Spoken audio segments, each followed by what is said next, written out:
I was not supposed to be the one watching when they arrived. That job was meant for generals, for presidents, for the kind of people who stand in front of cameras and tell the world everything is going to be fine. But the generals were in war rooms arguing over missiles, the presidents were giving speeches that no one believed anymore, and I was sitting alone in a cold underground room in Geneva with a cup of coffee that had gone cold 3 hours ago, staring at a sensor feed that was showing me the end of the world. My name is Dr. Mara Solis. I study languages. Specifically, I study the languages of things that are not human. For 11 years, I had worked in a small department that most of the scientific community considered a waste of funding. We called it xenolinguistics, which is a fancy word for listening to the universe and trying to understand what it is saying back. For most of those 11 years, the universe said nothing interesting. Then, 3 years before the Vorrkai arrived, it started whispering. I was the one who heard it first. The Vorrkai were not a mystery to me by the time their fleet appeared in orbit. I had spent 3 years reading everything they had ever accidentally transmitted across open space. Their signals were not meant for us. They were internal communications, navigational data, biological records. Most of it was deeply technical, and I spent 2 of those 3 years simply building a framework to understand it, the way you might spend months learning the grammar of a language before you read a single sentence. But when I finally began to read, what I found was not complicated at all. It was a list. 164 entries. Each entry was a species. Each entry had a name, a home coordinate, a date of first contact, a date of acquisition, and a status notation. Every single status notation read the same way, translated roughly into our closest equivalent: absorbed. I did not need to understand everything about the Vorrkai to understand what that list meant. I understood it the way you understand a graveyard when you walk into one. I brought my findings to 12 different government agencies over the following year. I was polite. I brought data. I had charts, projections, linguistic maps, signal reconstructions. I was told in various professional ways that I was wrong, that I was speculative, that I was alarming people unnecessarily, that extraordinary claims required extraordinary evidence, and that perhaps I needed rest.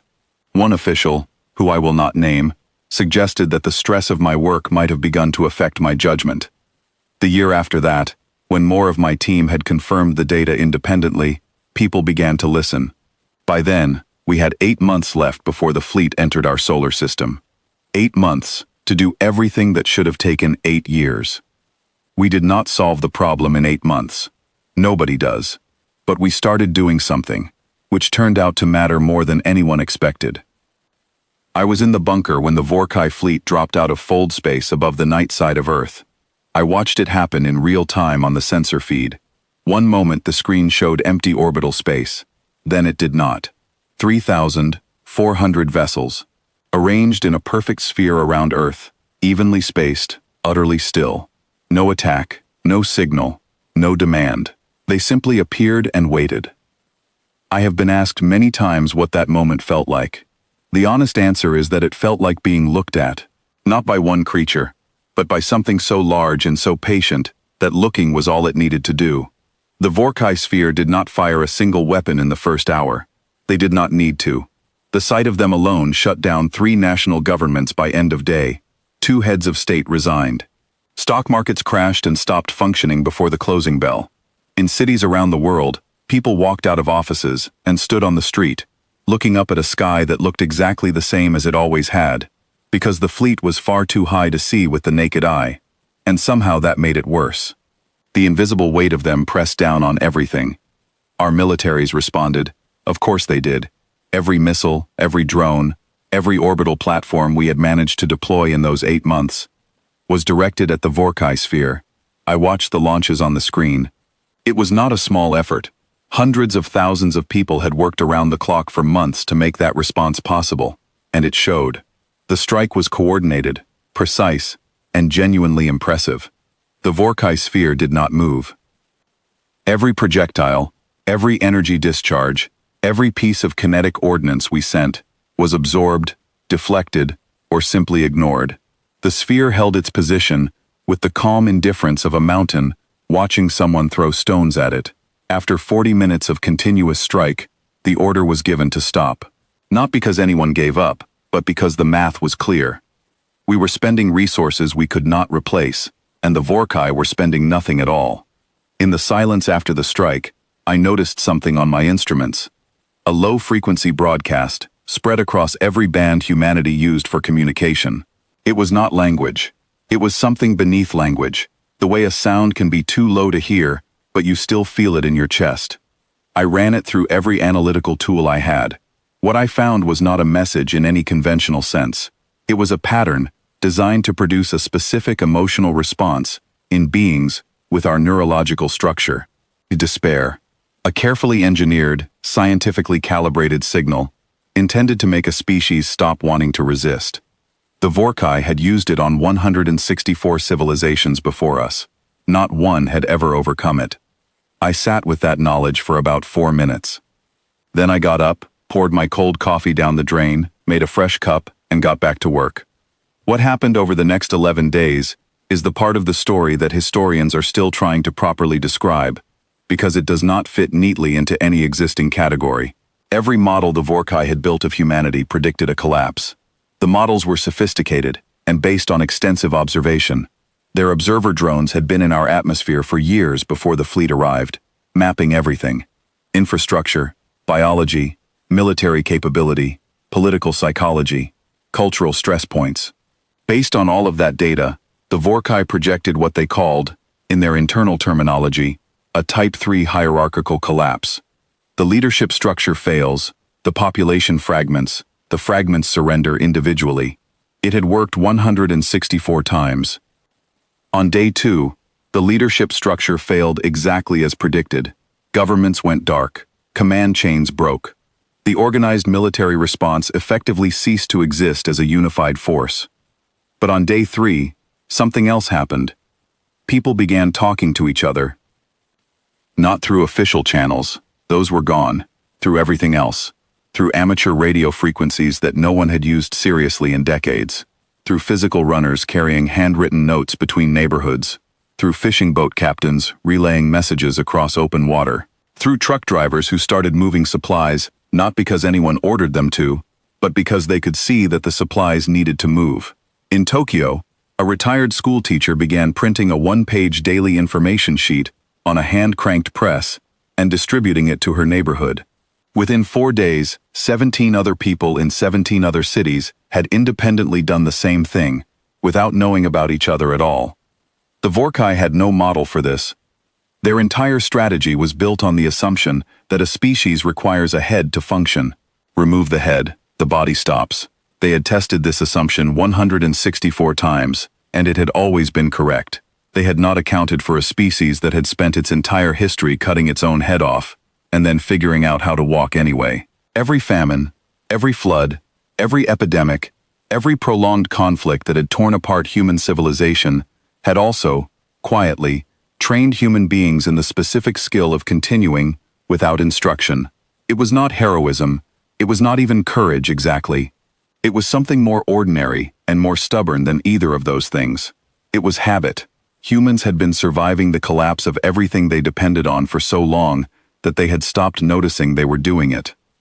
By day 5, decentralized supply networks were functioning in 43 countries.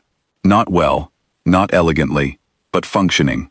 Food was moving, water was being distributed. A mechanic in Karachi had figured out how to convert a diesel generator to run on cooking oil and posted the instructions in 7 languages on a physical bulletin board outside a market. Within 2 days, people 3,000 kilometers away were doing the same thing, having received a handwritten copy of those instructions passed through 12 sets of hands. No internet, no power grid, just people who needed a solution finding one and passing it forward. The Vorrkai signal was still broadcasting its engineered despair across every frequency, and people were sad, genuinely sad, frightened and grieving, and exhausted. They kept working anyway. Grief and function, it turned out, were not mutually exclusive in human beings. This was also not in the model. On day 7, I transmitted directly to the Vorrkai fleet. I did not ask for peace. I did not threaten. I sent a data packet. It contained the complete recorded history of human crisis response, compressed and formatted to be readable by any sufficiently advanced analytical system. Every major disaster in recorded history, every epidemic, every collapse, every catastrophic failure of infrastructure or governance, and alongside each one, the recovery. I did not send the recovery footage to impress them. I sent it because it was true, and because truth, in my experience, is the only thing that actually transmits cleanly across a language barrier. The message I included was 9 seconds of audio, spoken in a language they had never heard, but structured in a grammatical form I had spent 3 years learning to imitate. The translation, roughly, is this: Your observers watched us at rest. We are not interesting at rest. We have never been interesting at rest. Look at what we do when everything is taken from us. Look carefully. Look at how long we have been practicing. On day 11, the Vorrkai fleet folded. All 3,400 vessels. Gone.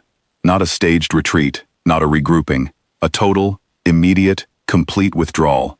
One moment they were there, the next, the orbital sensors showed nothing but empty space and the wreckage of our own destroyed platforms, drifting silently in the dark. The world celebrated. I understand why. I watched the celebrations on the screens in the bunker, while my team slept around me on cots, and I felt something close to what they were feeling, warm and exhausted, and quietly astonished that we were still here. People were singing in the streets of cities that had barely functioning water supplies. Children were drawing pictures of the empty sky and calling it beautiful. I did not think they were wrong to do so.